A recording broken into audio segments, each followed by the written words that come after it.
الحمد للہ وکفیٰ والصلاة والسلام علی عبادہ الذین اصطفیٰ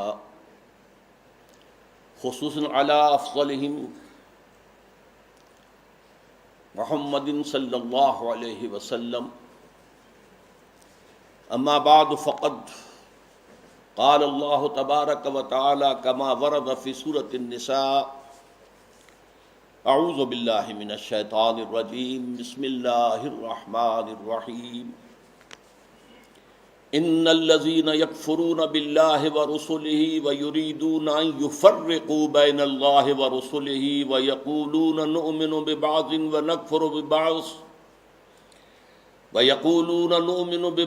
ونکفر ببعض ویریدون ان یتخذوا بین ذلک سبیلا اولئک هم الکافرون حقا وَأَعْتَدْنَا لِلْكَافِرِينَ عَذَابًا مُهِينًا. صدق اللہ العظیم. وقال النبی صلی اللہ علیہ وسلم بدأ الاسلام غریبا وسيعود كما بدأ فطوبى للغرباء. رواہ احمد والترمذی وابن ماجہ والدارمی رحمہم اللہ. رب اشرح لی صدری ویسر لی امری واحلل عقدۃ من لسانی یفقہوا قولی. اللہم ربنا الہمنا رشدنا واعذنا من شرور انفسنا. اللہم ارنا الحق حقا وارزقنا اتباعہ وارنا الباطل باطلا وارزقنا اجتنابہ. آمین یا رب العالمین. معزز حاضرین اور محترم خواتین، السلام علیکم ورحمۃ اللہ وبرکاتہ. احادیث نبویہ میں علی صاحب الصلاۃ والسلام جس معین شخصیت کا ذکر ہے دجال اکبر کے عنوان سے، ابھی اس کا ظہور تو نہیں ہوا، اگرچہ شاید اب زیادہ دور بھی نہیں ہے، لیکن جیسے کہ انگریزی میں کہتے ہیں coming events cast their shadows before. جو آنے والے واقعات ہوتے ہیں مستقبل میں، ان کے سائے پہلے سے پڑنے شروع ہو جاتے ہیں. تو وہ دجال اکبر کب ظاہر ہوگا، کس شکل میں آئے گا، کہاں سے آئے گا، اس وقت اس سے بحث نہیں ہے. لیکن دجالیت، فتنہ دجال، وہ کئی صدیوں سے نہ صرف یہ کہ شروع ہو چکا ہے، بلکہ رفتہ رفتہ تدریجاً اس کے سائے گہرے سے گہرے تر ہوتے چلے جا رہے ہیں. اور یہ فتنہ اب میرے نزدیک اپنے آخری مرحلے میں داخل ہو گیا ہے. جیسا کہ سب کو معلوم ہے، کفر کی بھی بہت سی شکلیں ہیں، بہت سی صورتیں ہیں. مثلا حضور کے زمانے میں ایک کفر تھا مشرکین کا، ایک کفر تھا اہل کتاب کا، ایک کفر تھا منافقین کا جو بظاہر مسلمان تھے بباطن کافر تھے. اسی طریقے سے شرک کی ہزاروں قسمیں، ہزاروں صورتیں، اس پر بڑی مفصل میری تقاریر موجود ہے، حقیقت و اقسام شرک، اور اس موضوع پر ان کیسٹ سے اتار کر اب یہ سلسلہ مضامین میثاق میں شائع ہو رہا ہے. اسی طریقے سے دجالیت کے بھی بہت سے شیڈز ہیں، بہت سے مراحل ہیں. ان میں جو اس کی ایک خاص صورت ہے کہ جو اس کے آخری مرحلے میں سامنے آ رہی ہے، وہ ہے تفریق بین اللہ والرسل. اللہ اور اس کے رسولوں کے درمیان تفریق کرنا. اللہ کو مانیں گے لیکن رسول کو نہیں مانیں گے، یا مانیں گے تو اطاعت نہیں کریں گے، اتباع نہیں کریں گے، پیروی نہیں کریں گے. اس کے حوالے سے میں نے آج دو آیتیں تو آپ کو سنائی ہیں سورہ نساء کی، آیت نمبر 150، آیت نمبر 151. ان کا ترجمہ یہ ہے، ان الذین یکفرون باللہ ورسلہ، یقیناً وہ لوگ جو اللہ اور اس کے رسول کا کفر کرتے ہیں، وَيُرِيدُونَ أَن يُفَرِّقُوا بَيْنَ اللَّهِ وَرُسُلِهِ، اور چاہتے ہیں کہ اللہ اور اس کے رسولوں کے درمیان تفریق پیدا کر دیں، جدائی کر دیں۔ وَيَقُولُونَ، اور یہ کہتے ہیں، نُؤْمِنُ بِبَعْضٍ وَنَكْفُرُ بِبَعْضٍ، ایک کو ہم مانیں گے ایک کو نہیں مانیں گے، ایک کا پر ایمان رکھیں گے ایک کا کفر کریں گے۔ وَيُرِيدُونَ أَن يَتَّخِذُوا بَيْنَ ذَلِكَ سَبِيلًا، اور وہ چاہتے یہ ہیں کہ اس کے بین ایک راستہ اختیار کریں۔ اب جو فتویٰ ہے اللہ کا، فرمایا گیا اولئک ھم الکافرون حقا، یہ لوگ کٹر کافر ہیں، چاہے ایمان باللہ کا دعویٰ کریں، چاہے اللہ کی کتاب پر ایمان کا دعویٰ کریں، لیکن اگر رسول کا انکار ہو، رسول کی اطاعت کا انکار ہو، رسول کے اتباع کا انکار ہو تو یہ کفر ہے۔ اولئک ھم الکافرون حقا، جس میں کسی شک و شبہ کی گنجائش نہیں۔ وَأَعْتَدْنَا لِلْكَافِرِينَ عَذَابًا مُهِينًا، اور ایسے کافروں کے لیے ہم نے بہت عبرتناک، اہانت آمیز، ذلت، ذلیل کن، رسوا کن عذاب تیار کر رکھا ہے۔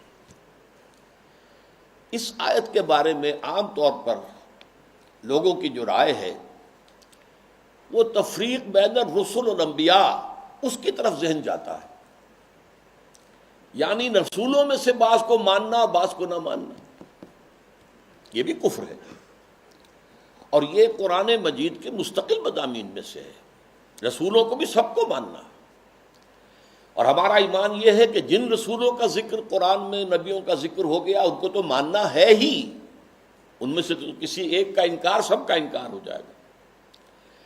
اس کے علاوہ بھی ہمیں معلوم ہے کہ دنیا میں اور بہت سے نبی اور رسول آئے ہیں جن کا ذکر قرآن میں نہیں ہے۔ رسولا قد قصصناہم علیک من قبل ورسلا لم نقصصہم علیک، اے نبی ہم نے بہت سے رسول ایسے بھی ہیں جن کا ذکر آپ کے سامنے کیا ہے پہلے، اور ایسے بھی بہت سے ہیں جن کا ذکر نہیں کیا، لیکن اجمالاً ہم ان سب پر ایمان رکھتے ہیں، یہ ہمارا عقیدہ ہے۔ تعین کے ساتھ انہی کو مانیں گے جن کا ذکر قرآن میں ہوا۔ تو یہ تفریق بین الرسل کا معاملہ بھی قرآن مجید کا ایک مستقل مضمون ہے، جس کے لیے دو مثالیں میں آپ کے سامنے پیش کرتا ہوں۔ سورہ بقرہ کے آخر میں بھی، جو آخری سے پہلی آیت ہے، لاسٹ بٹ ون، اور سورہ بقرہ میں 16ویں رکوع کے آخر میں بھی یہ مضمون آیا ہے۔ 16ویں رکوع میں فرمایا گیا قولوا آمنا باللہ وما انزل الینا وما انزل الی ابراہیم واسماعیل واسحاق ویعقوب والاسباط وما اوتی موسیٰ وعیسیٰ وما اوتی النبیون من ربہم لا نفرق بین احد منہم۔ اے مسلمانوں کہو ہم ایمان لاتے ہیں اللہ پر بھی، اور اس پر بھی جو ہم پر نازل کیا گیا، اور اس پر بھی جو ہم سے پہلے نازل کیا گیا، ابراہیم پر، اسماعیل پر، اسحاق پر، یعقوب پر، ان کی اولاد پر، موسیٰ پر، عیسیٰ پر، اور تمام نبیوں کو جو کچھ دیا گیا ہم اس سب پر ایمان رکھتے ہیں، اور لا نفرق بین احد من، ان میں سے کسی کے درمیان تفریق نہیں کرتے، تمام نبیوں کو مانتے ہیں۔ اسی طرح جو سورہ بقرہ کی آخری سے پہلی آیت ہے آمن الرسول بما انزل الیہ من ربہ والمؤمنون کل آمن باللہ وملائکتہ ورسلہ لا نفرق بین احد من رسلہ، ہم اس کے رسولوں میں سے، اللہ کے رسولوں میں سے کسی ایک کی بھی تفریق نہیں کرتے۔ تو تفریق بین الانبیاء والرسل بھی قرآن کا ایک مستقل موضوع ہے۔ اس مقام پر توجہ کی ضرورت ہے۔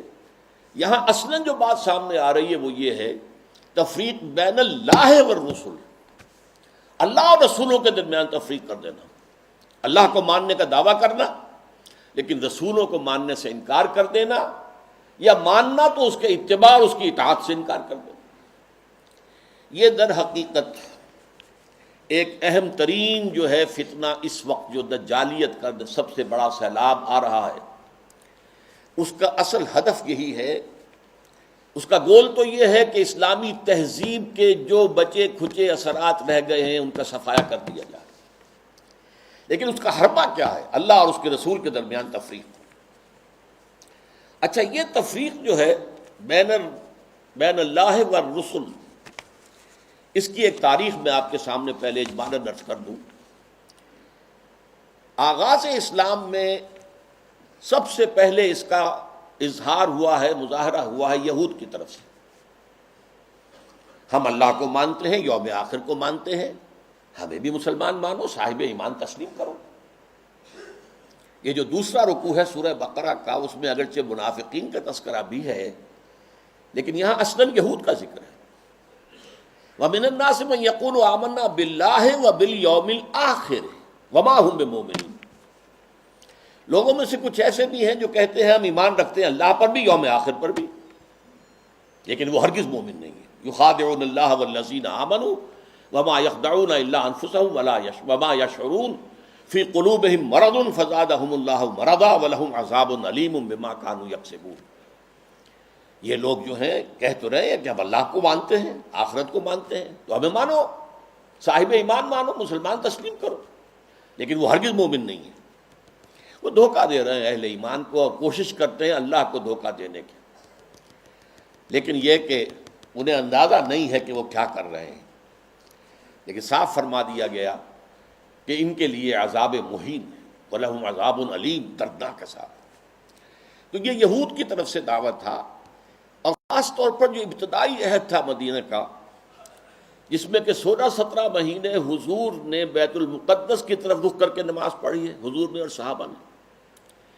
اس وقت خاص طور پر ابھی یہودیوں کے کان کھڑے نہیں ہوئے تھے کہ یہ کوئی نیا دین آ گیا ہے، یا یہ کوئی نئی امت کی تاسیس ہو رہی ہے، یہ تو ہمارے ہی قبلے کو کی پیروی کر رہے ہیں۔ اسی سے ہمت پا کر ان کو یہ کہنے کا بھی موقع ہوا کہ ہمیں بھی مانو کہ ہم مسلمان ہیں، مومن ہیں، دیکھو اللہ کو مانتے ہیں، آخرت کو مانتے ہیں، اگر ہم محمد کو نہیں مانتے صلی اللہ علیہ وسلم تو کون سی بڑی بات ہے۔ بہرحال قرآن مجید نے فتویٰ دے دیا کہ یہ کافر ہیں، مومن ہرگز نہیں ہے، دھوکہ دے رہے ہیں، ان کے دلوں میں ایک مرض ہے، تکبر ہے۔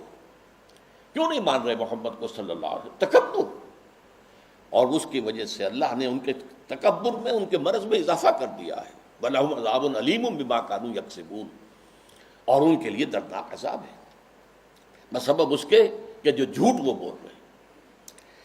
نمبر 2 پر منافقین نے جو شکل اختیار کی، وہ پورے زور دے کر کہتے تھے کہ ہم اے محمد آپ پر ایمان رکھتے ہیں،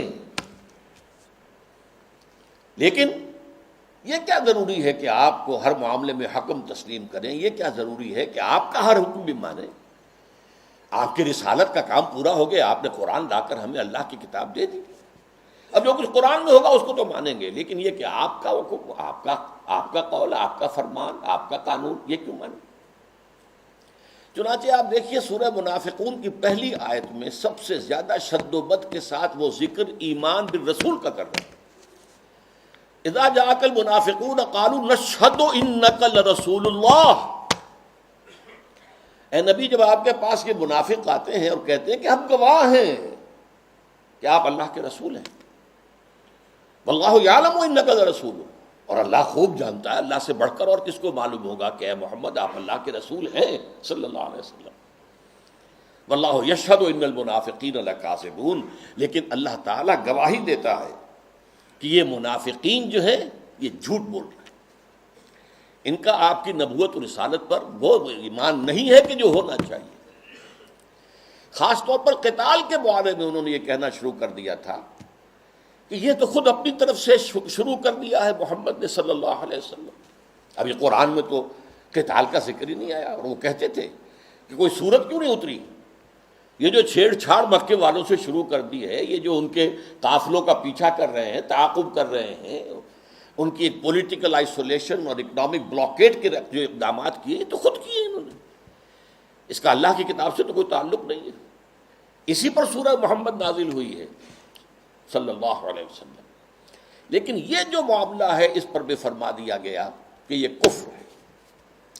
فَلَا وَرَبِّكَ لَا يُؤْمِنُونَ حَتَّىٰ يُحَكِّمُوكَ فِي مَا شَجَرَ بَيْنَهُمْ، تو نہیں اے محمد صلی اللہ علیہ وسلم، آپ کے رب کی قسم، یہ ہرگز مومن نہیں ہوں گے جب تک کہ ہر اس معاملے میں جو ان کے درمیان آئے آپ کو آخری حکم تسلیم نہ کریں، اور اس کے بعد جو فیصلہ آپ کر دیں اس پر یسلموا تسلیما، اس کو تسلیم کریں جیسے کہ تسلیم کرنے کا حق ہے۔ ثم لا یجدوا فی انفسہم حرجا مما قضیت، پھر وہ اپنے سینوں میں تنگی بھی محسوس نہ کریں آپ کے فیصلے پر، یعنی مان تو لیا ہے لیکن سینے کے اندر تنگی ہو رہی، بات یہ غلط ہی ہے، یہ خام خواہ جبرن ماننی پڑ رہی ہے، اب کیا کریں، مسلمانوں میں اپنے آپ کو شامل کرانا ہی ہے۔ تو فرمایا کہ اگر یہ اپنے سینوں میں بھی تنگی محسوس کریں گے بظاہر اس قول اور آپ کے فیصلے کو تسلیم کرتے ہوئے، تب بھی یہ مومن نہیں۔ فلا وربک لا یؤمنون حتی یحکموک فیما شجر بینہم ثم لا یجدوا فی انفسہم حرجا مما قضیت ویسلموا تسلیما، یہ صاف فیصلہ قرآن کا۔ وما ارسلنا من رسول الا لیطاع باذن اللہ، ہم نے تو رسول جب بھی بھیجا، جو بھی بھیجا، وہ تو اسی لیے بھیجا ہے کہ اس کو اللہ کے حکم سے اس کی اطاعت کی جائے۔ اچھا، میں to cut a long story short, اب میں آ رہا ہوں اس دور پر جب کہ امت مسلمہ، امت محمد صلی اللہ علیہ وسلم کی عمر کا 1000 سال گزر گیا، الف اول ختم ہوا، الف ثانی کا آغاز ہوا۔ اس وقت یہ فتنہ بڑے شد و مد سے ہندوستان میں اٹھا، اکبر اعظم، مغل اعظم، اب تو اس کی جو پکچر ہے وہ بھی پاکستان میں آ گئی ہے، درآمد کر لی گئی ہے، مغل اعظم، اکبر اعظم۔ اس نے جو دین الہی شروع کیا تھا، اسے دین اکبری بھی کہہ دیا جاتا ہے، اکبر سے نسبت کی طرف کی وجہ سے۔ دین الہی، اس کا مطلب کیا تھا؟ اللہ کو مانو، باقی رسولوں کے ماننے سے تفرقہ ہوتا، رسولوں کی شریعتیں جدا ہیں، خود قرآن کہتا ہے سورہ مائدہ میں وَلِكُلٍّ جَعَلْنَا مِنْهُمْ شِرْعَةً وَمِنْهَاجًا، ہم نے ہر ایک کے لیے ایک شریعت مقرر کی ہے، ایک منہاج مقرر کیا، ایک طرز عمل اور ایک جو منہج ہے وہ معین کیا۔ تو جو فرق لوگوں میں آتا ہے وہ رسالت کی وجہ سے آتا، اللہ تو سب کا ایک ہے، وہ تو یہ ہے کہ لوگ مختلف ناموں سے اللہ کو پکارتے ہیں، پرمیشور کہہ لیں، مہادیو کہہ لیں، اور جو بھی آپ چاہیں پرماتما کہہ لیں، اللہ کہہ لیں، یہ سب سے کیا فرق واقع ہوتا ہے؟ وہ ایک ہی ہے، ایک ہی حقیقت ہے، بس اس کو مانو، اس کو پوجو، اس سے محبت کرو، اس سے لو لگاؤ، اس کا قرب حاصل کرو، باقی ان چیزوں کو چھوڑو، ان کی کوئی حیثیت نہیں۔ اس فتنے کے پیچھے اس کی سیاسی حکمت عملی بھی تھی۔ ہندوستان کے حالات کو یقیناً یہ کہ اگرچہ وہ ان پڑھ تھا، بالکل ان پڑھ، لیکن ذہین بہت تھا، اندازہ کر لیا تھا کہ ہندوستان کا اصل مسئلہ یہی مذہبی تفاوت اور فرق ہے، لہذا کوئی شکل ایسی ہو کہ اس تفرقے کو مٹا دیا جائے، اور اس کی شکل یہ شریعت کا اور رسالت کا تصور جو ہے بیچ میں سے نکال دیا جائے، تو اللہ کے اوپر، اللہ کو رام کہہ لو، رحمان کہہ لو، کیا فرق واقع ہوتا ہے؟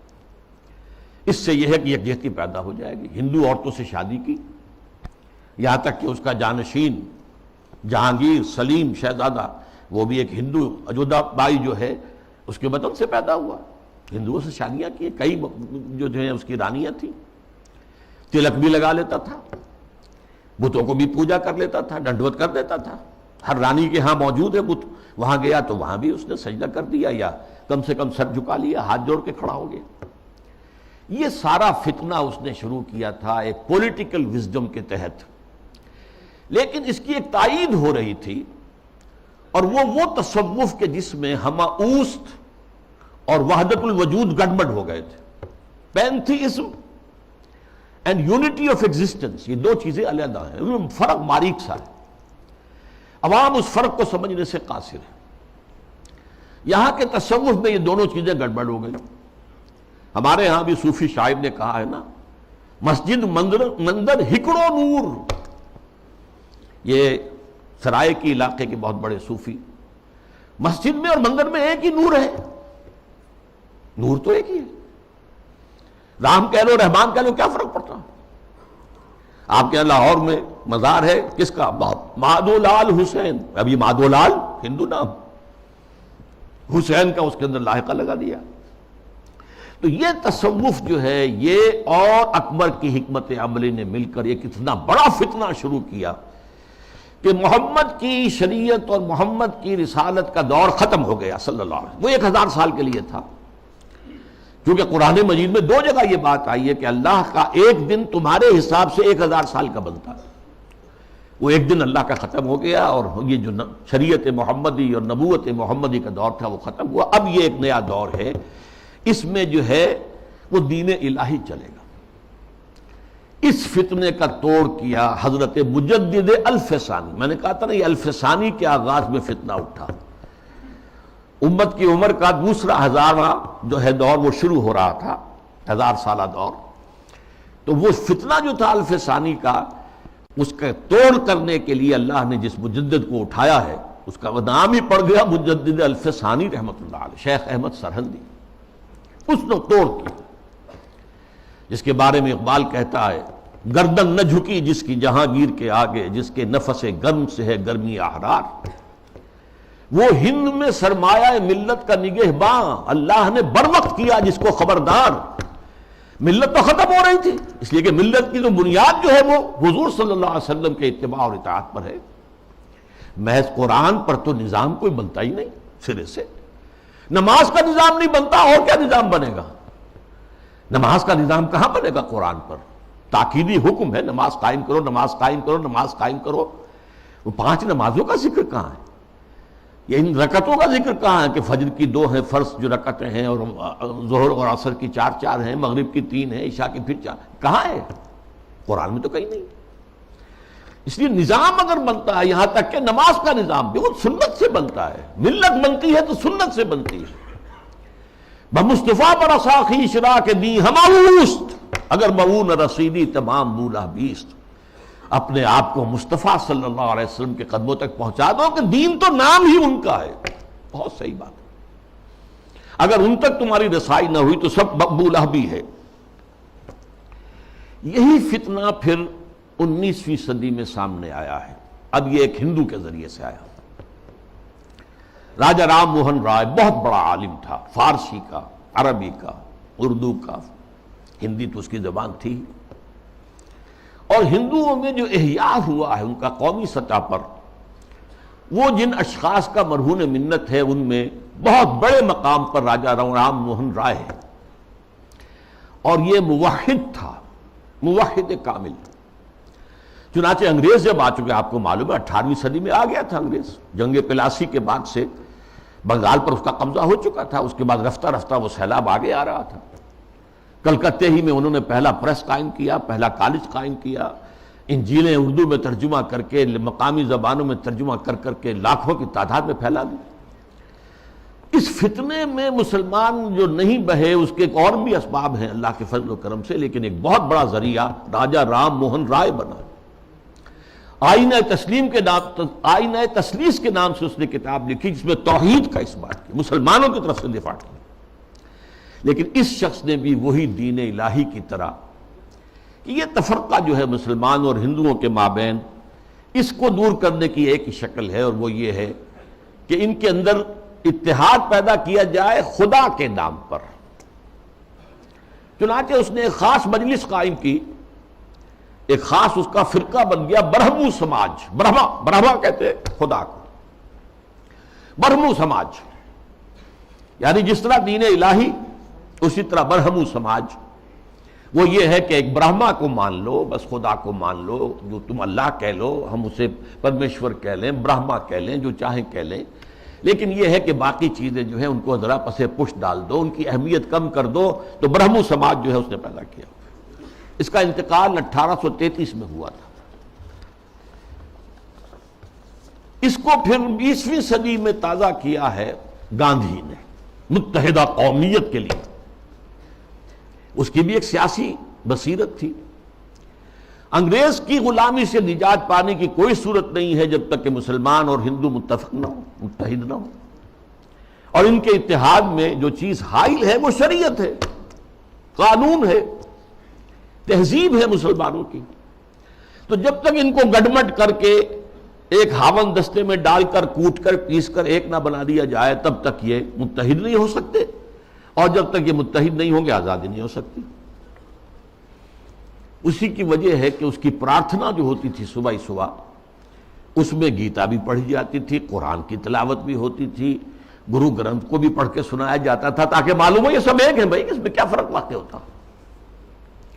یہ فتنہ اس شد و مت سے اٹھا تھا، متحدہ قومیت، علماء کی کتنی بڑی تعداد تھی جو کہ مولانا حسین احمد مدنی رحمۃ اللہ علیہ کی سرکردگی میں اس متحدہ قومیت کی قائل ہو گئی، اور مان لیا انہوں نے کہ آج کل تو دنیا میں قومیں جو ہے وطن کی بنیاد پر بنتی، وطنیت۔ مولانا ابوالکلام آزاد بھی اس فتنے کا شکار ہوئے۔ اس فتنے کا توڑ کیا ہے جس شخص کو خصوصی نسبت تھی مجدد الفسانی سے رحمۃ اللہ علیہ، یعنی علامہ اقبال، کہ مسلمانوں کی قومیت کی بنیاد وطن نہیں ہے، مذہب ہے، اور مذہب جو ہے وہ نام ہے محمد صلی اللہ علیہ وسلم کے اطاعت اور اتباع کا۔ وطنیت کے بارے میں جو کچھ انہوں نے کہا، اس دور میں میں اور ہے، جام اور ہے، جم اور، ساقی نے بنا کی روش لطف و ستم اور، تہذیب کے آزر نے ترشوائے صنم اور، مسلم نے بھی تعمیر کیا اپنا حرم اور، ان تازہ خداؤں میں بڑا سب سے وطن ہے، جو پیرہن اس کا ہے وہ مذہب کا کفن ہے۔ یہ وہی بات جو مجدد الفسانی نے کہی تھی، اسی بات کو علامہ اقبال نے کہا ہے، اور ان کی بڑی گہری باہمی نسبت ہے۔ چوتھے نمبر پر پھر جب انگریز کا یہاں پر پورا تسلط ہو گیا 1857 کے بعد، تو فتنہ انکار حدیث پیدا ہوا، سنت رسول کا استخفاف۔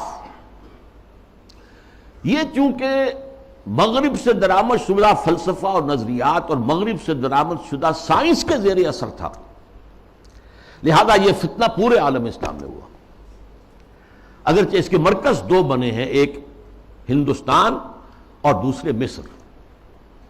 مصر ثقافتی اعتبار سے عالم عرب کا امام، اور عجمی اسلام جو ہے اس میں سب سے اہمیت سب سے بڑھ کر وہ ہندوستان کو تھی۔ تقریباً پوری دنیا کی جو مسلمانوں کی آبادی ہے اس کا تہائی ہندوستان میں ہوتا تھا، آج بھی ایسا ہی ہے۔ 40 کروڑ سے زائد جو ہیں وہ بھارت اور پاکستان اور بنگلہ دیش میں ہیں، 125 کروڑ کل جو ہے مسلمان، ایک تہائی تعداد تو یہاں ہوتی تھی، اور یہاں پہ ظاہر بات ہے کہ ثقافت کا بہت بڑا مرکز، علم کا۔ اس میں جو آغاز ہوا سر سید احمد خان سر خیل، اس کے بعد یہ کہ یہاں بھی علماء، اور علماء بھی جو اہل حدیث تھے، وہ اس کا شکار ہوئے۔ مولانا عبداللہ چکڑالوی، چکڑالہ یہ چکوال کے قریب ہے، وہاں کے بہت بڑے عالم اہل حدیث، وہ اسی فتنہ انکار حدیث میں مبتلا ہوئے، پھیلایا انہوں نے بڑے پیمانے پر۔ اسی طرح مولانا اسلم جیراج پوری یو پی کے، انہوں نے اس فتنے کو بھڑکایا، وہ بھی اہل حدیث سے مسلک۔ اسی طریقے سے مولانا تمنا عبادی، نیاز فتح پوری، بہت عمدہ منمون نگار، انشا پرداس۔ غلام جیلانی برق، اگرچہ اس کی آخر میں ہدایت ہو گئی، لیکن سب سے بڑھ کر یہ فتنہ جس شخص سے پھیلا ہے وہ غلام احمد پرویز۔ اس کا لکھنے کا اسلوب بھی بڑا اچھا تھا، دلکش تھا، تقریر کا اسلوب بھی بہت اچھا تھا اور دلکش تھا۔ اور یہ جان لیجئے فتنہ وہی شخص برپا کر سکتا ہے جس میں صلاحیت ہوتی ہے۔ عام آدمی کیا فتنہ برپا کرے گا، اور کرے گا تو پھیلائے گا کیسے؟ تحریر و تقریر سے فتنہ جو ہے وہ پھیلتا ہے، پروان چڑھتا ہے، اور ان دونوں چیزوں پر اس شخص کو بڑی دسترس حاصل تھی۔ دیکھیے یہ دو غلام احمد پنجاب نے پیدا کیے۔ غلام احمد قادیانی، اس نے ختم نبوت کی مہر توڑ دی، اجرائے وحی، اجرائے نبوت کا دعویٰ کر دیا۔ اور غلام احمد پرویز، اس نے وہ دوسری اعتبار سے نبوت و رسالت کو زخم لگائے کہ نبی کی رسالت جو ہے وہ ٹھیک ہے، ہم مانتے ہیں، لیکن نبی کی اطاعت اور اس کا اتباع یہ صرف ان کی زندگی تک تھا۔ یہ فتنہ جو ہے پرویزیت، یہ آج بھی جاری ہے۔ اس کے کچھ کیسٹس ہیں جو آج بھی پھیل رہے ہیں، نہ صرف پاکستان کے مختلف حصوں اور علاقوں میں، بلکہ اور باقی باہر کے ممالک کے اندر بھی چھوٹے چھوٹے جو ہیں ان کی جو بزم بنتی ہے، بزم طلوع اسلام جیسے یہاں پر ہوتی تھی، طلوع اسلام اس کا رسالہ تھا، تو ایسی بزمیں بنتی ہیں اور اس کے اندر لوگ جمع ہو کر اور یہ اس کے کیسٹ سنتے ہیں، اس کی تقریریں سنتے ہیں۔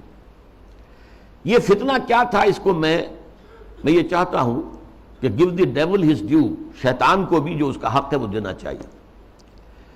اس نے کبھی انکار نہیں کیا مطلقاً حدیث کا،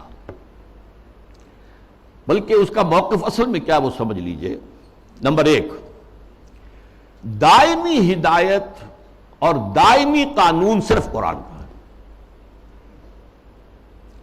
سنت رسول کے حکم پر چلنا، قرآن میں جہاں بھی آیا ہے اطیعوا الرسول، اس سے مراد کیا ہے؟ اس وقت رسول امیر بھی تھے مسلمانوں کے، تو یہ اطاعت امیر کا ہے۔ وہ سربراہ مملکت بھی بن گئے مدینے میں، تو اطاعت جو ہے وہ حکمران کی ہے۔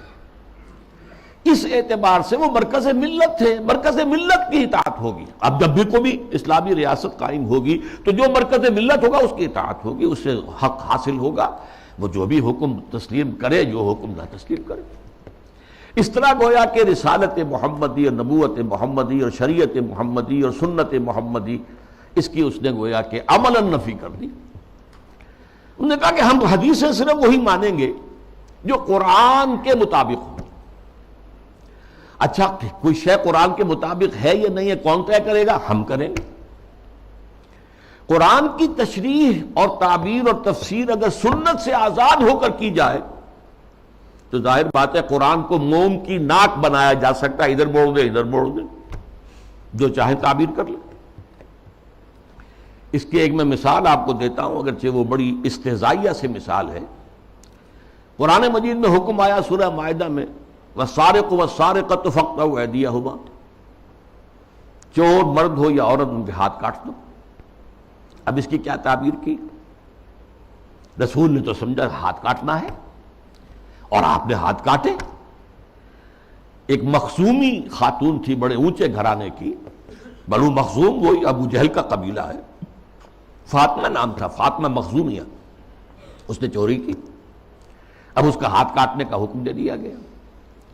لوگوں میں بڑی جو ہے بے چینی پھیلی، بڑے اونچے خاندان کی یہ عورت ہے، اس کا ہاتھ کٹے گا۔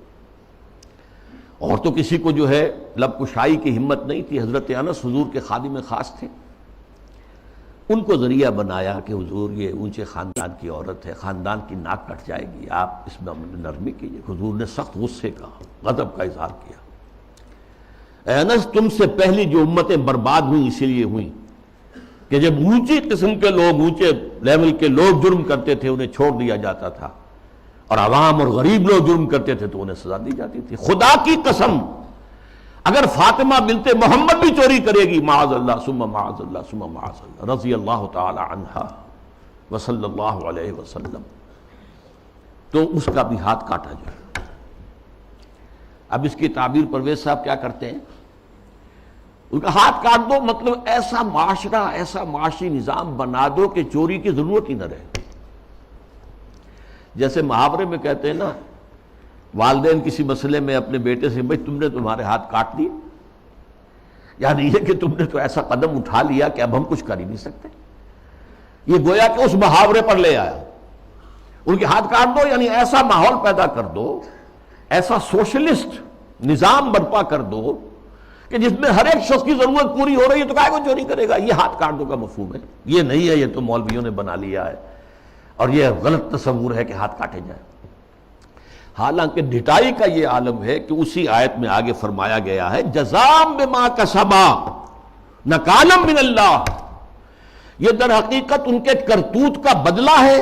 تو گویا کہ ان کے کرتوتوں کا بدلہ یہ ہے کہ ایسا نظام قائم کرو، یہ ان کے کرتوتوں کا بدلہ ہے۔ نکالن، اور عبرت ہے لوگوں کے لیے اللہ کی طرف سے۔ اللہ عبرت کیسے ہوگی؟ کیا اس اعلیٰ نظام سے عبرت پیدا ہوگی؟ قرآن مجید اپنی حفاظت کرتا ہے، لا یاتیہ الباطل من بین یدیہ ولا من خلفہ، قرآن مجید کے اوپر کوئی باطل حملہ آور نہیں ہو سکتا، نہ سامنے سے نہ پیچھے سے۔ بہرحال یہ اس کا موقف تھا، اور یہ موقف آج بہت بڑے پیمانے پر ہمارے جو جدید تعلیم یافتہ لوگ ہیں ان میں موجود ہے۔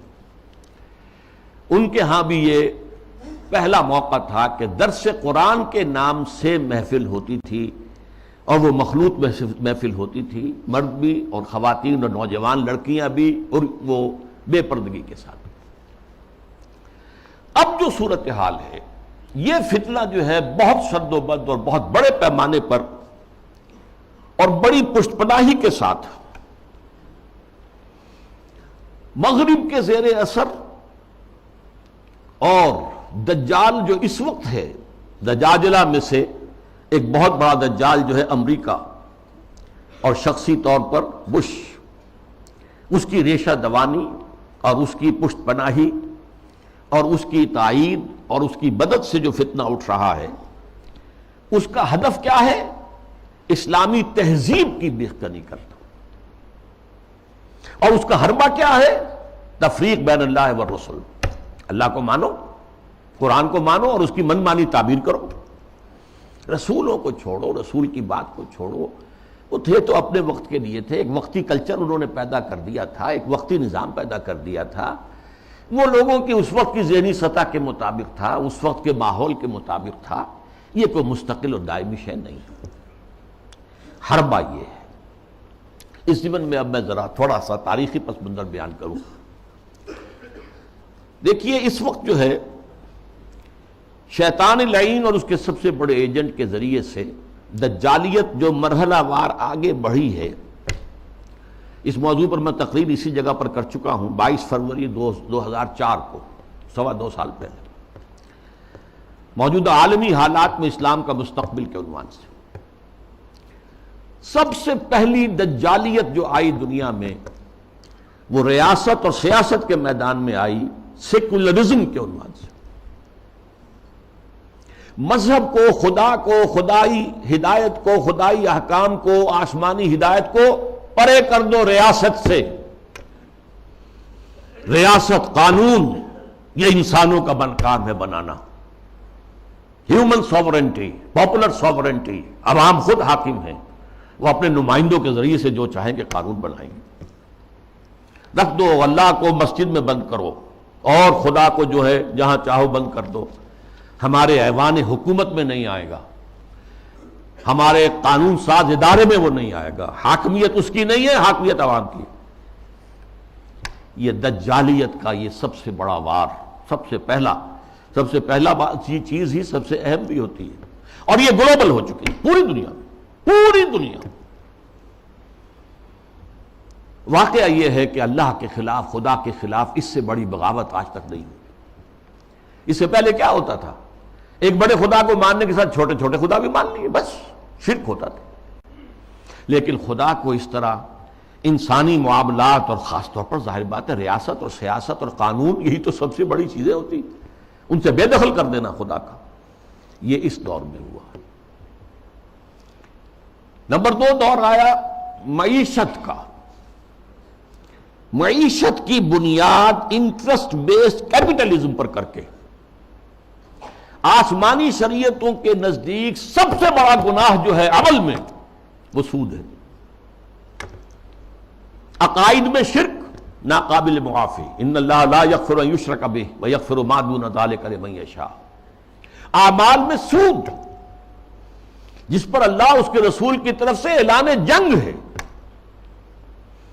وہ سود مرکزی شے بن گیا معیشت کی۔ بینکنگ، انٹرسٹ، کیپٹلزم، یہ بھی گلوبل ہو چکا ہے فتنہ، پوری دنیا، مسلم غیر مسلم، مشرقی مغربی، سب ہر جگہ۔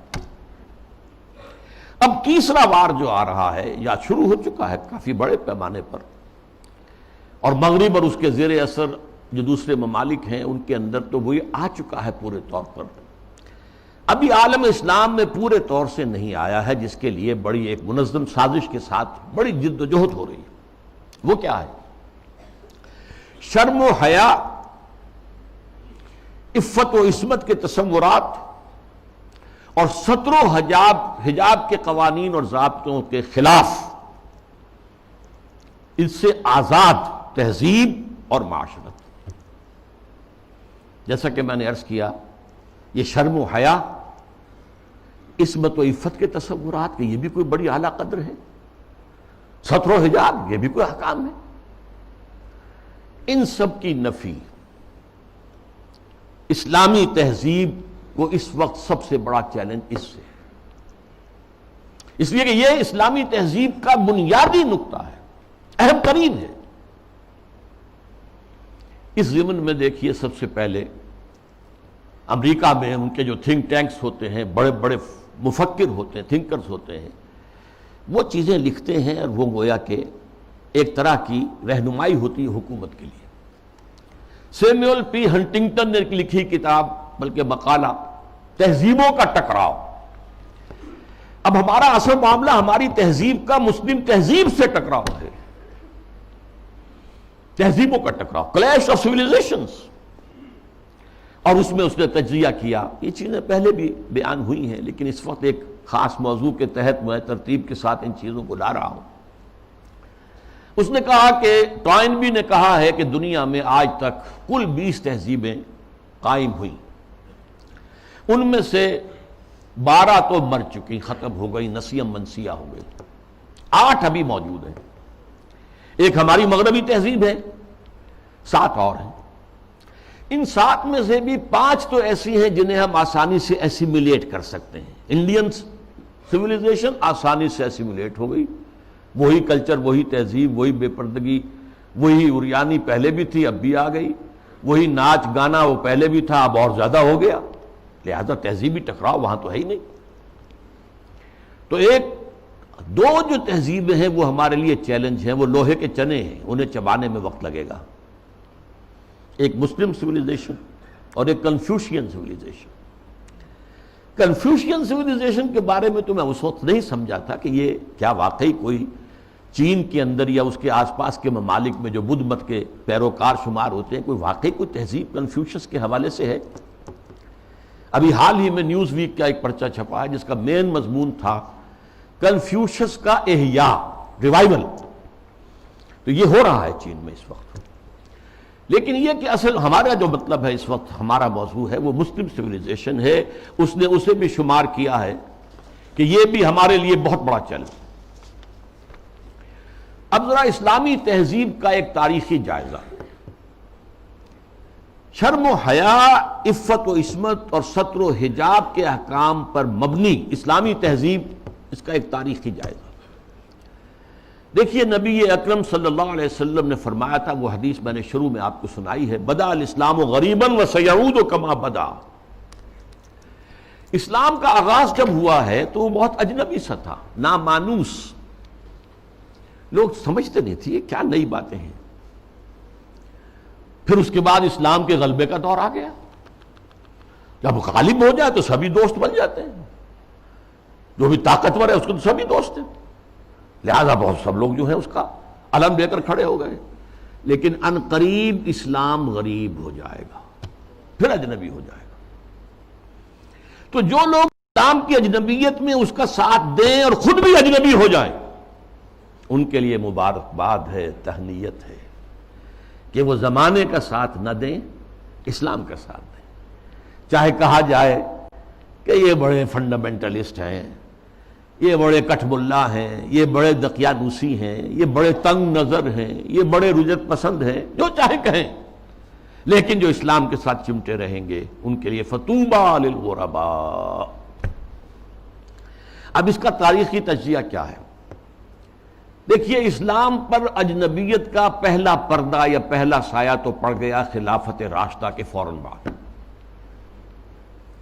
حکومت و ریاست کے میدان میں امرہم شورا بینہم کے بعد ختم ہوئی اور ملوکیت، شہنشاہیت کا آغاز ہو گیا۔ اب اس کی تفصیل میں اس وقت نہیں جاؤں گا۔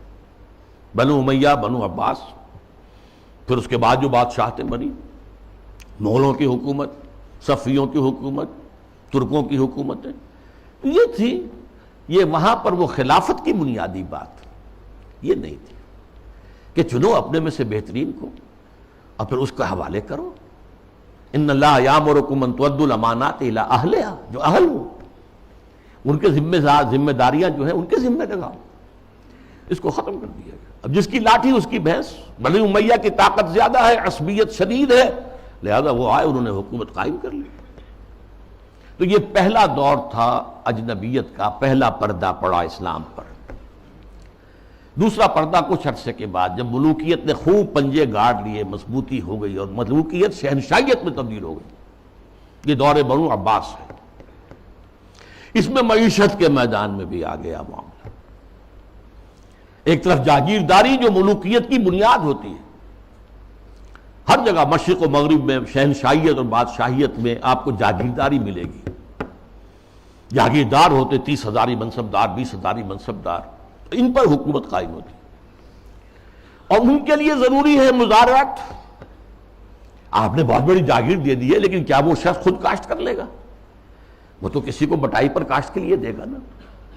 یہ زمین کا سود ہے جو سب سے پہلے اسلام میں داخل ہوا، جس کو حرام مطلق قرار دیتے ہیں امام ابو حنیفہ بھی رحمۃ اللہ علیہ، جو اصحاب الرائے کے سر خیل ہیں، امام ہیں، اور امام مالک بھی رحمۃ اللہ علیہ جو اصحاب الحدیث کے سر خیل ہیں اور سب سے بڑے ان کے نمایاں ہیں۔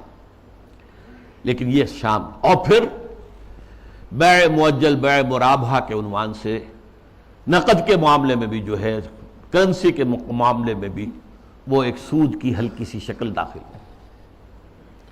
یہ دوسرا دجالیت کا دور پوری دنیا میں بھی آیا، بینکنگ، انٹرسٹ بیسڈ کیپٹلزم، اور کچھ اسلامی ممالک کے اندر بھی، جیسا کہ میں نے عرض کیا کہ اس راستے سے چور دروازوں سے داخل ہوا۔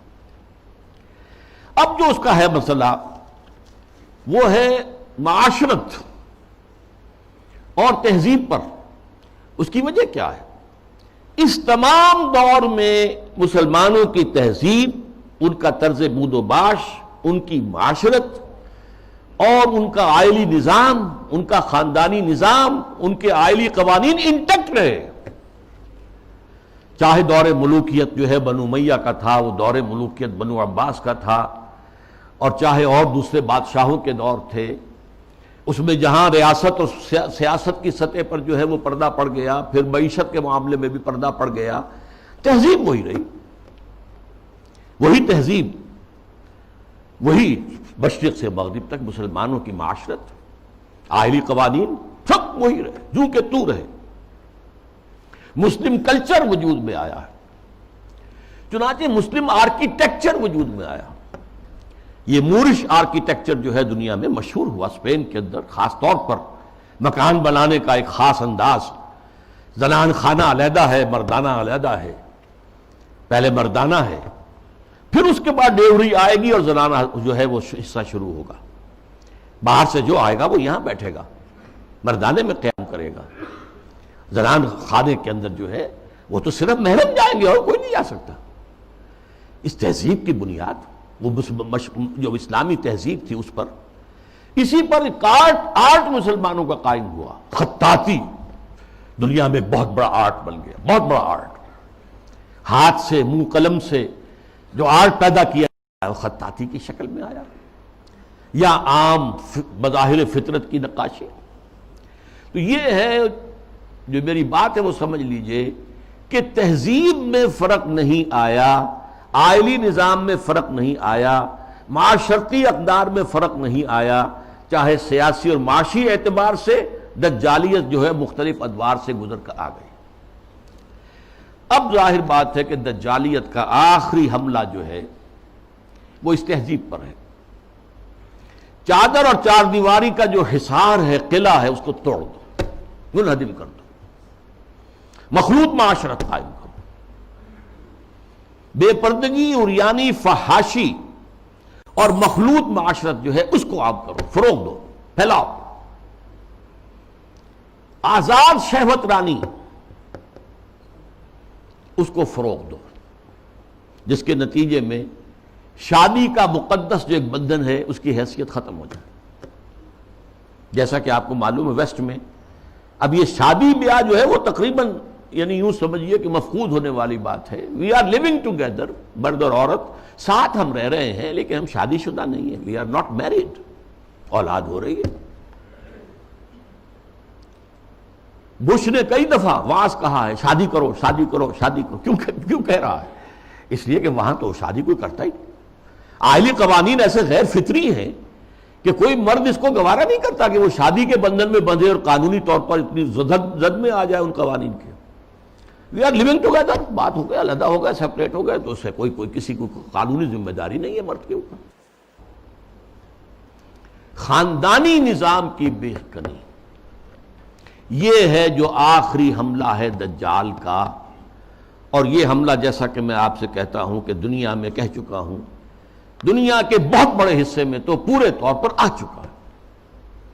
ابھی عالم اسلام میں یہ اتنا فروغ نہیں پا سکا ہے، ابھی کچھ نہ کچھ خاندانی قدریں موجود ہیں، کچھ بزرگوں کا احترام ہے، شادی کا بندھن کی اس کی کوئی اہمیت ہے، اس کا ایک تقدس ہے، شرم و حیا کی کوئی قدر و قیمت ہے، عصمت و عفت کا کوئی تصور ہے، وہ بھی کوئی اعلیٰ قدر ہے، ستر اور حجاب کے کچھ نہ کچھ، بہرحال اگرچہ بہت بڑے پیمانے پر وہ فتنہ ہمارے ہاں بھی آ رہا ہے، لیکن ابھی کچھ نہ کچھ بقایا ہے، اور یہ سب عالمی سطح پر ہو رہا ہے۔ مسلمانوں کی تہذیب کی یہ جڑ اور بنیاد کاٹنے کے لیے، ذرا یاد کیجئے، قاہرہ کانفرنس ہوئی سب سے پہلے عالمی سطح پر، ویمن لب، عورتوں کی آزادی کے لیے، پھر بیجنگ کانفرنس ہوئی، پھر بیجنگ +5 کانفرنس ہوئی یونائٹڈ نیشنز آرگنائزیشن کی جنرل اسمبلی کے تحت، اور اس میں کیا سفارشات دی گئیں یہ پہلے بھی میں بیان کر چکا ہوں۔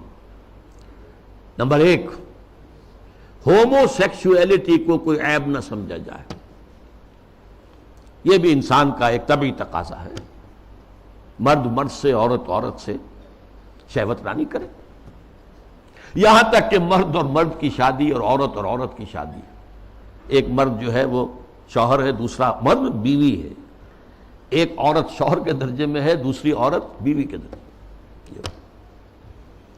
اسی طریقے سے یہ جو تم کہتے ہو عصمت فروش عورتوں کو پروسٹیچیوٹس، یہ بڑا گندا لفظ استعمال کرتے ہو، ان کو اس کو بھی اس کا احترام ہونا چاہیے، وہ بھی ایک پیشہ ہے، ایک محنت ہے، لہذا انہیں کہو سیکس ورکرز، محنت کش، جنس کی بنیاد پر محنت کرنے والیاں۔ آخر کوئی شخص مزدور کام کر رہا ہے، وہ اپنے جو مسل پاور ہے اسے استعمال کر رہا ہے اور پیسہ کما رہا ہے، تو ایک عورت نے اپنے جسم کے ایک اور حصے کو استعمال کیا ہے اور پیسے کما رہی ہے، تمہیں کیا اعتراض ہے؟ کیوں حقارت کی نگاہ سے دیکھتے ہو؟ پھر مرد اور عورت ہر اعتبار سے برابر، شانہ بہ شانہ، وراثت میں برابر کا حصہ، یہ کیا ہے؟ عورت کا حصہ آدھا مرد سے، یہ کیا گواہی عورت کی آدھی مرد سے؟ کیا تو کھیل برابر۔ اور عورت اگر شادی کر کے تمہارے گھر میں آباد ہو جاتی ہے تو اگر وہ گھر کا کام کاج کرے گی تو اجرت لے گی اس پر، اس کو حق حاصل ہے۔ اور اسی طریقے سے اگر وہ پریگننسی کی مصیبت جھیلتی ہے اور چائلڈ برتھ کی تکلیف اس پر بھی اجرت طلب کر سکتی ہے شوہر سے۔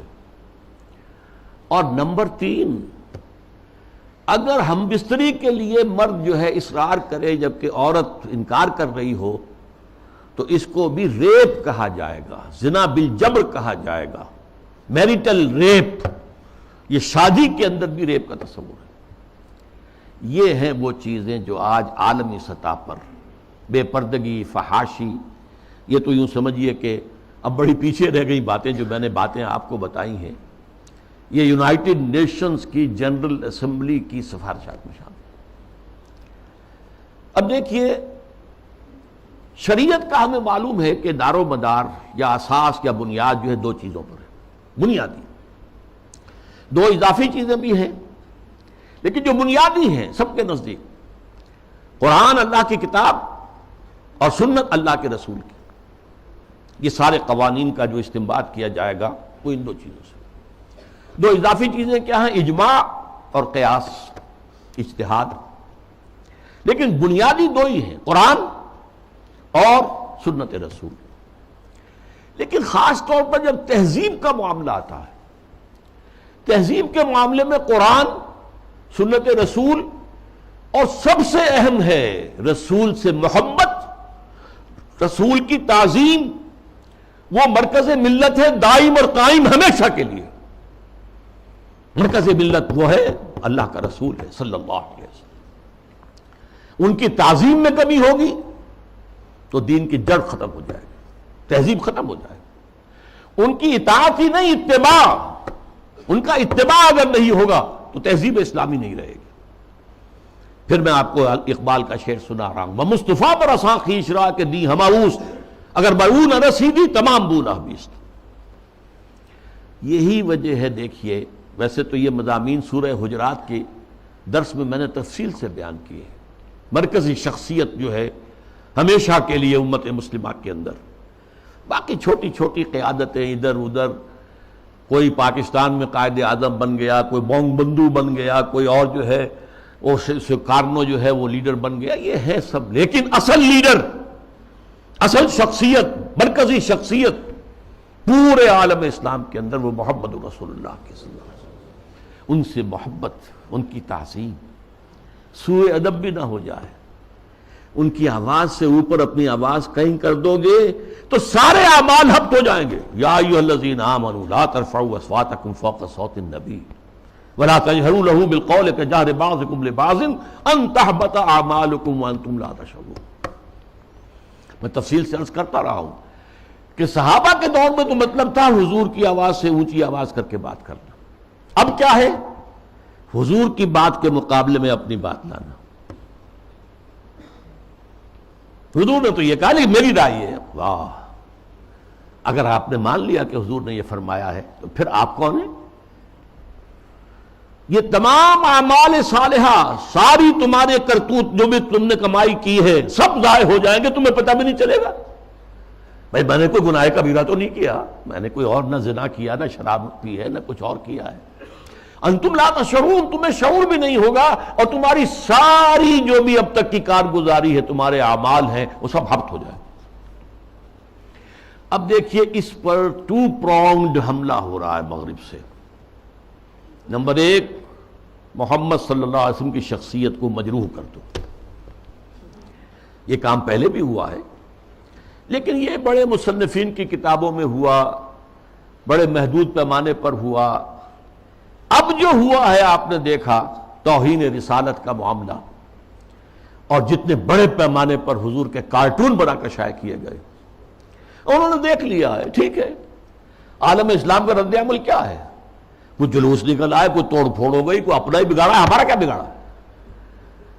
اس اعتبار سے غور طلب بات یہ ہے، ایک بار جو ہے کاری کیا ہے انہوں نے اور دیکھ لیا کہ ہے کوئی تھوڑے سے لوگ ہیں، کوئی دقیانوسی ہیں، کوئی جذباتی ہیں، ویسے بھی وہ لوگ عام طور پر ان پڑھ ہیں یا مولوی ملاٹے ہیں، بس ان کا اثر انہوں نے قبول کیا ہے۔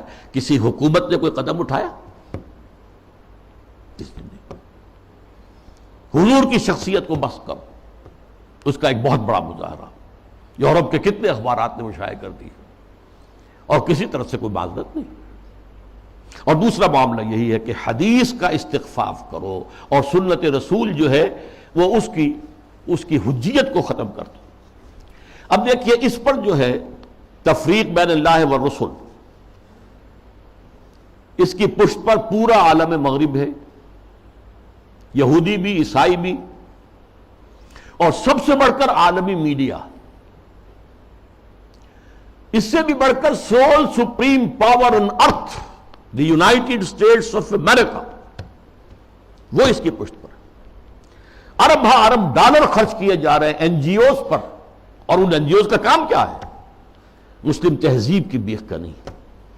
یہ جو ہنٹنگٹن نے کہا ہے کہ یہ ذرا لوہے کا چنا ہے، اس کو چبانے کے لیے ذرا لوہے والے دانت ہی چاہیے، ان الحدید بالحدید یفلح، لوہے کو تو لوہا ہی کاٹ سکتا ہے۔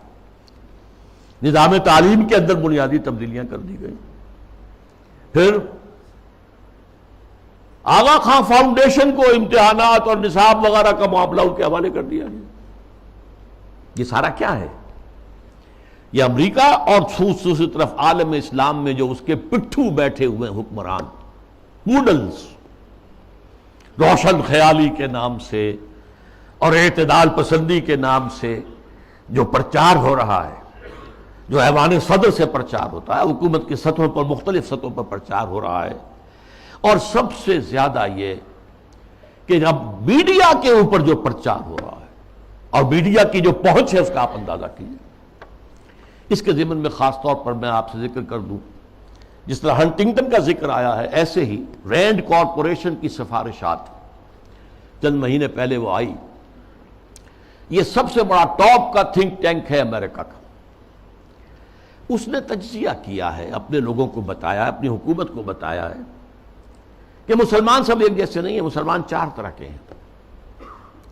نمبر 1 ہے فنڈامنٹلسٹ، جو اسلام کو صرف ایک مذہب نہیں سمجھتے بلکہ ایک سیاسی، معاشی اور سماجی نظام بھی سمجھتے.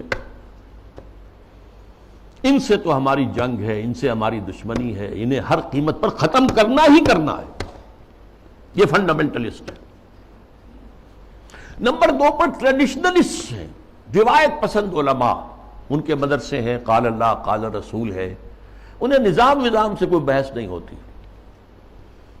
تو یہ فی نفس ہی تو یہ کوئی خطرناک نہیں ہے، لیکن اگر کہیں یہ فنڈامنٹلسٹ کے ساتھ مل جائے تو بہت خطرناک ہے. اس کی وجہ کیا ہے کہ انہیں جو ایکسپوژر حاصل ہوتا ہے، ہر جمعے کو لوگ آ رہے ہیں کھچے ہوئے، کچے دھاگے سے بندھے ہوئے آ رہے ہیں، اور وہاں پر ان کو جلسہ مل گیا، گفتگو ہو رہی ہے. کوئی اور جماعت جو ہے، کوئی سیاسی جماعت چھوٹا سا جلسہ بھی کرے گی تو کتنے کھکیڑ بول لے گی، پوسٹر شائع کرے گی، کوئی ڈنڈورا پیٹے گی، کچھ اور کرے گی، اشتہار اخبارات میں دے گی. یہاں جو ہے کہ خود بخود ہو رہا ہے، کچے دھاگے سے بندھے آئیں گے سرکار میری. اور اکثر مسلمان آتے ہیں تو نہا دھو کر اچھے کپڑے پہن کر آتے ہیں تاکہ ایک اچھے ماحول میں خوشبو لگا کر آؤ، تاکہ اچھا ماحول ہو، پسینے کی بدبوؤں سے طبیعت منغص نہ ہو جائے. تو یہ ٹریڈیشنلسٹ جو ہے ان کا ایکسپوژر بہت بڑا ہے. اگر یہ فنڈامنٹل کے ساتھ مل جائے تو بہت خطرناک ہے. پھر انہوں نے اس پر مشورہ بھی دیا ہے. ان کو ان کے باہمی مسلکانہ اور مذہبانہ جو اختلافات ہیں ان کے اندر لگائے رکھو، بھڑکاؤ ان کو تاکہ اور ادھر ادھر نہ دیکھ سکے. تیسرے نمبر پر اس نے کہا کہ ماڈرنسٹ ہے، ایسے دانشور ہیں کہ جو اسلام کی تعبیر ایسی کر رہے ہیں اسلامی تہذیب کی کہ جو ہماری تہذیب کے ساتھ کمپیٹیبل ہے، جڑ جاتی ہے، مل جاتی ہے، وہ ہماری تہذیب کے لیے کوئی چیلنج نہیں رہتی، وہ تعبیر. یہ جو ماڈرنسٹ دانشور ہیں ان کی ضرورت ہے کہ ان کو سپورٹ کیا جائے، ان کی مدد کی جائے، اور خاص طور پر الیکٹرانک میڈیا میں ان کو ایکسپوژر دیا جائے. یہ نوٹ کیجئے، یہ ساری چیزیں جو ہو رہی ہیں، ڈانڈے کہاں مل رہے ہیں، کہاں سے آ رہی ہیں ہدایات، کس کی طرف سے پالیسی لائنز جو ہے فکس کی گئی ہیں. میڈیا پر ان کو ایکسپوژر دیا جائے، اس لیے کہ ظاہر بات ہے مسجد میں تو کوئی ان کی بات سنے گا نہیں، کون کھڑا ہونے دے گا ان کو ممبر پر. لہذا ان کے لیے ذریعہ جو ہے اس سے کہیں زیادہ وسیع اب ذریعہ ہمارے پاس میڈیا کا ہے، اس پر ایکسپوژر دو. چوتھے انہوں نے کہا کہ مسلمانوں میں بھی بڑی تعداد ہے جو خالص سیکولر ہو چکے ہیں، وہ تو ہمارے ہیں ہی ہیں. وہ سمجھتے ہیں کہ یہ نماز روزہ ہے تو بس انفرادی مسئلہ ہے، کوئی کرے نہ کرے، لیکن یہ ہے کہ اس کا ریاست سے، حکومت سے، قانون سے، تہذیب سے، تمدن سے کوئی راستہ نہیں. تو یہ 4 کیٹیگریز میں سے یہ 2+2 ہو گئے. ماڈرنسٹ اور سیکولرسٹ تو ہمارے ساتھی ہیں، اور یہ فنڈامنٹلسٹ اور ٹریڈیشنلسٹ انہیں ٹیکل کرنا پڑے گا. سب سے بڑھ کر فنڈامنٹلسٹ کو جو اسلام کو ایک نظام سمجھتے ہیں، سیاسی، معاشی، معاشرتی نظام، اور اس کے بعد یہ کہ یہ جو ٹریڈیشنلسٹ ہیں جن کا کہ اثر و رسوخ عوام کے اندر ہے، تو ان کو جو ہے اپنے باہمی اختلافات میں الجھائے رکھا جائے. اب میں چند مثالیں آپ کے سامنے پیش کر رہا ہوں اس کے جو مظاہر ہیں. ظاہر بات ہے کہ وہ تو مثالیں تو بے شمار ہو سکتی ہیں، لیکن اس وقت میں چند مثالیں دوں گا. دیگ کا کہ چند چاول بتا دیتے ہیں کہ دیگ کا کیا حال ہے.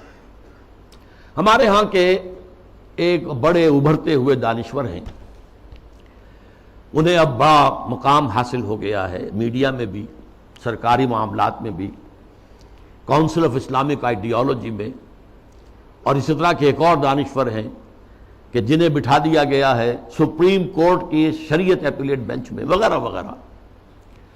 بہرحال وہ جو دانشور ہیں جن کا میں نے پہلے ذکر کیا، ان کی ایک بات سامنے آئی، یہ پردہ وردہ اسلام میں نہیں ہے، یہ کوئی مستقل حکم نہیں ہے، یہ تو ایک خاص زمانے کا کلچر تھا، کلچر ہے صرف، اس سے زیادہ اس کی کوئی اہمیت نہیں.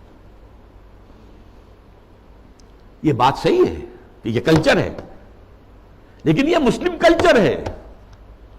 صرف اس زمانے کے لیے نہیں تھا، یہ ہمیشہ کے لیے کلچر ہے۔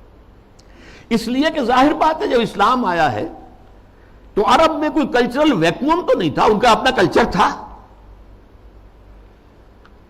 وہاں وہ عریانی نہیں تھی جو آج ہے، نہیں تھی۔ عورت کا لباس ہوتا تھا پورا۔ باہر نکلتے ہوئے عورتیں اس دور جاہلیت میں بھی چادر لیتی تھیں، صرف یہ کہ چہرہ کھلا رہتا تھا۔ چادر جسے جلباب کہا جاتا ہے، بڑی سی چادر جس میں وہ لپٹ کر نکلتی تھی باہر۔ تو اس طریقے سے ایک کلچر موجود تھا۔ پھر یہ بھی تھا بند سنور کر نکلنا اور لوگوں کی نگاہوں میں کھبنا، یہ بھی عام تھا، اس کے اوپر کوئی پابندی نہیں تھی، مخلوط معاشرت تھی، یہ تھی۔ اب اسی معاشرت کے اندر اسلام نے تبدیلیاں کی۔ پہلی بات فرمائی وقرن فی بیوتکن، مسلمان عورتوں، خواتین، تمہاری اصل جگہ تمہارا گھر ہے۔ بند سنور کر باہر نکلنا اور اپنے نسوانی حسن کی نمائش کرنا یہ ہرگز تمہارے لیے جائز۔ ولا تبرجن تبرج الجاہلیت الاولی، اور دیکھو جب گھر سے نکلتی ہو، نکلنا پڑے ضرورت سے، بول تو تمہاری اصل جگہ تمہارا گھر ہے۔ نکلنا ہے تو بھی جلباب جو ہے، جلباب اس کا ایک پلو اپنے چہرے کے آگے بھی لٹکا لیا کرو، نقاب کی شکل کے اندر، کہ چہرہ چھپ جائے۔ تمہارا جو نسوانی حسن ہے جس کا سب سے بڑا انڈیکس جو ہے چہرہ ہوتا ہے، وہ عام لوگوں کی نگاہوں میں نہ آئے۔ یہ سارے احکام کائے کے لیے دیے گئے۔ اس معاشرے میں ایک تبدیلی کی گئی۔ دوپٹہ وہاں بھی تھا، بِخُمُرِهِنَّ جو سورہ نور میں آیا لفظ، خمار اوڑھنی کو کہتے ہیں۔ اوڑھنی ہوتی تھی اور عام عورت کام کرتے ہوئے وہ اس کو اپنی کمر کے گرد کس لیتی تھی، کمر کس کے، لہذا کام کرتی تھی گھر کا، یا پھر یہ کہ گلے میں ڈال لیا۔ سر کو ڈھانپنا اور خاص طور پر جو اپنے سینہ ہے، سینے کو اس کے کور کرنا، یہ نہیں تھا، اس میں کہہ دیا تم اپنا جو ہے سر بھی ڈھانکو، اور وَضْرِبْنَ بِخُمُرِهِنَّ عَلَى جُيُوبِهِنَّ، اپنے گریبانوں کے اوپر اپنی اوڑھنیوں کے بکل مارو، تاکہ جو عورت کا نسوانی حسن ہے اس میں ایک بہت بڑا حصہ یہ بھی ہے، اس کو مزید چھپاؤ۔ کرتا تو پہلے سے تھا، لیکن یہ وَضْرِبْنَ بِخُمُرِهِنَّ عَلَى جُيُوبِهِنَّ، یہ جو تمہارے خمار ہیں، جو تمہاری یہ اوڑھنیاں ہیں، ان کے ذرا بکل بھی مار لیا کرو اپنے اوپر۔ اس نے وہ تہذیب پیدا کی ہے جس کا میں تذکرہ کر چکا ہوں کہ اس نے ہماری ایک طرز تعمیر بھی تبدیل کر دی، مردانہ اور زنانہ معاملہ، اور گھر بنانا، مورش آرکیٹیکچر خاص طور پہ دنیا کے اندر مشہور ہے، ٹاپ کے آرکیٹیکچرز میں سے۔ اور پھر یہ سارا جو نظام بنا ہے، اور یہ چلا آیا، انگریزوں کے دور میں بھی نہیں ختم ہوا یہ، اور فرانسیسی کہیں گئے، کہیں اور گئے، کوئی اور پورچوگیز گئے، ڈچ گئے، وغیرہ وغیرہ، اطالوی گئے، لیکن یہ تہذیب کا جو یہ سٹرکچر تھا یہ قائم رہا، انٹیکٹ رہا۔ اب اس کے خلاف جو مہم ہو رہی ہے وہ میں آپ کو بتا چکا ہوں کہ عالمی سطح پر ہے۔ جیسے یہ پردے کے معاملے میں، یہ پردہ جو کہ میں نے ایک بڑی مفصل تقریر کی تھی، پردے 4 ہیں، ایک نہیں 4۔ پہلا پردہ جو ایک پورے کرٹن کی طرح گویا کہ ہمارے پورے معاشرے کے اندر تنا ہوا ہے، وہ سیگریگیشن آف سیکسز، عورتوں اور مردوں کو علیحدہ کرو، مخلوط معاشرت نہ ہو۔ دعوت ولیمہ ہو رہی ہے تو ایک طرف عورتیں ہیں، دوسری طرف مرد ہیں، مخلوط نہیں۔ لیکن اب مخلوط بھی ہوتی، وہ تو جدید تہذیب جو ہے جیسے جیسے پھیل رہی ہے، اور کمال یہ کرتے ہیں کہ دولہا اور دلہن کو سجی سجائی دلہن کو لا کر جو ہے وہ وہاں پر اسٹیج پر بٹھا دیتے ہیں۔ بڑھ رہا ہے کینسر جو ہے وہ آگے سے آگے بڑھ رہا ہے۔ پہلا پردہ سیگریگیشن، ٹھیک ہے، کوئی کام کرنے کی پابندیاں نہیں ہے، تعلیم حاصل کرنے پر پابندی نہیں ہے، لیکن یہ کہ سیگریگیشن کے ساتھ ہوگا جو بھی معاملہ ہوگا۔ میں تفصیل سے کر چکا ہوں، وہ میری تقریر کے ویڈیو بھی ہیں، آڈیو بھی ہیں، وغیرہ وغیرہ، اور شاید وہ کہیں مضمون کی شکل میں میثاق میں چھپ بھی چکی ہو۔ اگلا پردہ کیا ہے کہ عورت گھر سے نکلے تو یا جلباب کے اندر لپٹی ہوئی ہو، اور یا یہ ہے کہ پھر اسی کی ایک شکل بن گئی، وہ لپٹی ہوئی بھی ہو، اپنے چہرے کے اوپر ایک اس کا حصہ پلو لٹکا بھی لے، اسی کی شکل بعد میں برقعے کی شکل میں آ گئی، آسانی ہو گئی۔ جلباب میں ہے تو آپ کا ایک ہاتھ جو ہے عورت کا وہ چادر کو سنبھالنے پر لگے گا، صرف ایک ہاتھ فری ہوگا۔ اگر آپ نے برقع اوڑھ لیا ہے اور نقاب بھی ڈالا ہوا ہے، دونوں ہاتھ فری ہیں. ڈاکٹر کے ہاں جانا ہے، بچے کو لے کر دکھانا ہے، بچے کو گود میں لیا اور ایک ہاتھ میں بوتل لے رکھی ہے دوا کے لیے، ورنہ یہ ہے کہ معاملہ مشکل ہو جائے گا. تو برقع اس کی ایک ارتقائی شکل ہے. تیسرا پردہ چار دیواری، گھر کے اندر صرف محرم داخل ہوگا، نہ محرم نہیں جائے گا. چاہے وہ آپ کا داماد ہے، لیکن داماد کی محرم صرف اس کی بیوی ہے، آپ کی ایک بیٹی ہے، دوسری بیٹیاں اس کی محرم نہیں ہے. ساس محرم ہے اور آپ کی بیوی آپ کی محرم ہے، وہ اگر آئی ہوئی ہے اپنے میکے میں ٹھیک ہے، لیکن یہ کہ اندر جو دوسری لڑکیاں ہیں وہ نامحرم ہیں، سالیاں جو ہیں وہ تمہاری محرم نہیں ہیں. یہ تیسرا پردہ ہے. چوتھا پردہ ہے ستر. محرموں کے سامنے بھی پورا جسم نہیں کھول سکتے، صرف چہرہ، سر کے بال بھی نہیں، ہاتھ اور پاؤں. یہ ستر کہلاتا ہے. یہ تیسرا پردہ ہے. ان تین چیزوں کے علاوہ کوئی جسم کا حصہ باپ کی نظر پہ بھی نہیں آنا چاہیے، بھائی کی نظر میں بھی نہیں آنا چاہیے. مستور رہے گی گھر کے اندر بھی مسلمان عورت. اس کے بعد جو ہے وہ صرف شوہر کا معاملہ ہے. یہ چار پردے ہیں اسلام میں. اس تہذیب کی بنیاد آج اس کی بےخکنی کی جا رہی ہے، ختم کیا جا رہا ہے، اور یہ ماسٹر سٹروک ہے. اسلامی تہذیب کی جڑ کھود دینے والی شے یہ. جیسا کہ میں نے عرض کیا کہ ایک کلچر تھا، اس کلچر کے اندر کچھ اضافہ کر دیا گیا. ایسے ایک مثال حج کی ہے. حج تو دور جاہلیت میں بھی ہو رہا تھا، بس یہ تھا کہ تلبیہ میں انہوں نے شرک شامل کر دیا تھا. لبیک اللہم لبیک، لبیک اللہم لبیک، لبیک لا شریک لک لبیک الا شریکا تملکہ وما ملک. میں حاضر ہوں پروردگار، میں حاضر ہوں، تیرا کوئی شریک نہیں سوائے اس شریک کے کہ جس کا تو ہی مالک ہے، اس کے پاس جو اختیارات ہیں وہ بھی تیرے ہی اختیار میں ہیں. یعنی وہ جو عیسائیوں کی تثلیث ہے، تین میں ایک، ایک میں تین، تو اس تلبیہ میں توحید بھی ہے اور جو ہے شرک بھی ہے، وہ ختم کر دیا گیا. اب تلبیہ کیا ہے؟ لبیک اللہم لبیک، لبیک لا شریک لک لبیک، ان الحمد والنعمت لک والملک لا شریک لک. بس یہی اصلاح کی گئی نا. تلبیہ پہلے بھی تھا، اب بھی. طواف حرم کا پہلے بھی تھا، اب بھی ہے. بیت اللہ آپ جانا ہے، منا میں ٹھہرنا ہے، اور پھر اس کے بعد جو ہے وہ جانا ہے عرفہ، میدان عرفات میں. اس میں کیا غلطی ہو گئی تھی کہ قریش کہتے تھے کہ ہم تو حرم کے متولی، ہم حدود حرم سے باہر نہیں جا سکتے، وہ صرف منا میں ٹھہرتے. اس کو روک دیا گیا. ثم افیضوا من حیث افاض الناس، جاؤ تم بھی وہیں پر، تمہارا کوئی خاص مقام نہیں. عرفہ جو ہے الحج علی عرفہ، حج تو نام ہی عرفہ کا ہے، وقوف عرفہ جو ہے اس کا رکن اعظم ہے. باقی تمام مناسک میں سے جو بھی چھوٹ جائے گا اس کا کوئی نہ کوئی جو ہے آپ اس کا ازالہ کر سکیں گے، لیکن اگر عرفہ رہ گیا، وقوف عرفہ نہیں ہوا تو حج نہیں ہوا. تیسرے یہ کہ وہ جب منا میں بیٹھتے تھے، قیام کرتے تھے 2 یا 3 دن، اس میں اپنے آباء و اجداد کے قصے، ان کی حمد، ان کی ثنا، ان کے بیان. اب کہہ دیا گیا نہیں، فاذکروا اللہ تعالیٰ کا ذکر کرو، فاذکروا اللہ کا ذکرکم آباءکم. جیسے تم اپنے آباء و اجداد کا تذکرہ کرتے تھے، اس کو چھوڑو، دفع کرو، اب اللہ کا ذکر کرو. قیام عرفہ کے اندر اللہ کا ذکر کرو. تو دیکھیے وہ چیز جو موجود تھی اسی میں اضافے کے ساتھ، کمی کے ساتھ حج کے مناسک بنا دیے. تو اس اصول کو اگر سمجھ لیا جائے تو وہ بات کہ یہ کہ کلچر ہے، یہ ٹھیک ہے، حقیقت ہے، کلچر ہے، لیکن جاہلی کلچر میں کچھ چیزیں اضافہ کر کے اس کا اسلامی کلچر بنایا گیا ہے. یہی جو صاحب ہیں ان کا کہنا یہ بھی ہے کہ موسیقی اسلام میں حرام نہیں ہے. مزامیر کے ساتھ، سازوں کے ساتھ موسیقی جائز ہے.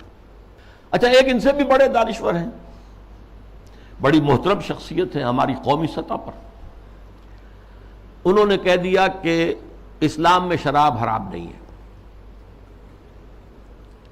شراب پی کر نشے میں دھت ہو جانا، مدہوش ہو جانا حرام ہے. دلیل یہ کہ شراب کے لیے حرام کا لفظ قرآن میں کہیں آیا ہے؟ بتاؤ. اب بتائیے ڈھٹائی کا کیا علاج ہے؟ قرآن شراب کو رجس من عمل شیطان قرار دے رہا ہے، شیطانی عمل، ناپاک، فاجتنبوہ کا حکم دے رہا ہے، اجتناب کرو اس سے، بچو اس سے۔ فہل انتم منتہون کی دھمکی باز آتے ہو کہ نہیں آتے؟ وہ کہہ رہے ہیں کہ حرام کا لفظ تو نہیں آیا، تو مطلقاً شراب حرام نہیں ہے۔ وہ حملہ کیا ہے؟ احکام حرمت شراب تدریجاً آئے ہیں، اس میں کوئی شک نہیں ہے۔ قرآن میں وہ آیت بھی ہے کہ اس میں کچھ نفع کا پہلو بھی ہے، لیکن اس کا جو نقصان دہ گناہ کا پہلو ہے وہ زیادہ ہے۔ سورہ بقرہ میں یہ بات فرما دی گئی، چھوڑ دی گئی بات۔ پھر کہہ دیا گیا نماز کے قریب نہ جانا جب شراب نوشی میں نشے کی حالت میں۔ اس کے بعد آخری حکم سورہ مائدہ کے اندر آ گیا۔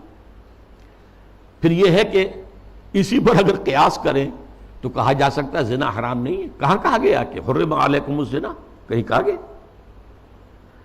انما حرم اللہ الزنا؟ کہیں ہے؟ قرآن مجید میں نہیں، حرام کا لفظ تو نہیں آیا۔ ولا یزنون سورہ فرقان کے آخری رکوع میں جو آیا، تو یہ تو اللہ عباد الرحمن، اللہ کے بہت اونچے بندوں کا ذکر ہے۔ یا ولا تقربوا الزنا، اس کا مفہوم تو یہ ہے کہ جہاں زنا ہو رہا ہو اس مقام کے قریب مت جاؤ، بس، مطلقاً زنا کے لیے تو نہیں۔ جیسی تعویل پرویز صاحب نے کی کہ ہاتھ کاٹنے کا مطلب کیا ہے۔ بہرحال ایک اور بات کہی جا رہی ہے اس وقت، سود کھانا حرام ہے، دینا تو حرام نہیں، کہاں قرآن میں لکھا ہوا؟ اب یہ تو سنت ہے جو بتاتی ہے۔ سنت نے فرمایا کہ شراب حرام ہے، نہ صرف شراب حرام ہے، کل مسکرن، جس سے بھی نشہ ہو جائے وہ حرام ہے۔ چنانچہ سلفی علماء جو ہے خاص طور پہ سعودی عرب کے، وہ تو سگریٹ نوشی کو بھی حرام کہتے ہیں، تمباکو نوشی حرام، التدخین حرام، اس لیے کہ اس سے بھی ایک نشہ سا ہوتا ہے۔ باقی یہ کہ یہ اصول ہمارے سامنے آیا، ہماری تہذیب کی بنیاد بنا۔ ما اسکرا کثیرہ فقلیلہ حرام، جس چیز کی زیادہ مقدار جو ہے وہ بدہوشی پیدا کر دے، نشہ پیدا کر دے، اس کی تھوڑی مقدار بھی حرام ہے۔ یہ نہیں کہ تھوڑی سی شراب پی لی جائے تو اس سے تو چستی آ جاتی ہے، اس سے تو ہاں ٹھیک ہے، قرآن نے بھی کہا کہ اس میں کچھ ہے، منافع ہے، لیکن یہ کہ اس میں گناہ کا پہلو زیادہ ہے، اب اس کو حرام مطلق کر دیا گیا۔ بہرحال یہ ہیں وہ مثالیں جو میں نے دی ہیں تہذیبی سطح پر۔ باقی جو اور کام ہو رہے ہیں جو اسلام کی بہکنی کے لیے، لیکن تہذیب، مسلمانوں کی تہذیب جو تاحال کچھ انٹیکٹ چلی آ رہی تھی اور ابھی کچھ اثرات اس کے باقی ہیں، جس سے کہ کلیش آف سویلائزیشن جو ہے اس کے اندر قرار دیا گیا مسلمان تہذیب جو ہے وہ ہمارے لیے ایک چیلنج ہے، جس کے لیے کہ اب ایک بڑا میڈیا اور اربوں ڈالر خرچ کیے جا رہے ہیں۔ اسی میں ایک ہائر لیول پر ایک بات اور بھی ہے، اور یہ بہت سویپنگ ہے۔ قرآن کو بھی اب نہیں چھوڑا گیا، اس پر بھی حملہ ہے۔ قرآن سے بھی صرف اصول لیے جائیں گے، اسپیسیفکس، معین احکام قرآن کے جو ہیں وہ صرف اپنے دور کے لیے تھے۔ اگر زنا کا، شادی شدہ مرد اور عورت کا، رجم کا ہے، یہ اپنے وقت کی بات ہے، یہ مطلقاً نہیں ہے، ہمیشہ کے لیے نہیں ہے۔ ہاتھ کاٹ دینا، چوری کا، یہ اس دور کے لیے تھا، ہمیشہ کے لیے نہیں ہے۔ اصول لے لو، زنا نہیں ہونا چاہیے، اصول لے لو، چوری نہیں ہونی چاہیے۔ اسپیسیفکس جو ہیں خاص طور پر حدود و تعزیرات کے اندر، یہ صرف اس دور کے ماحول کے اعتبار سے تھی، یہ چیزیں لاگو نہیں ہیں۔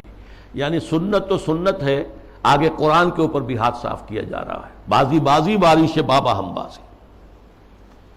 حالانکہ یہ بات نوٹ کر لیجئے کہ یہ ختم نبوت کی نفی ہے،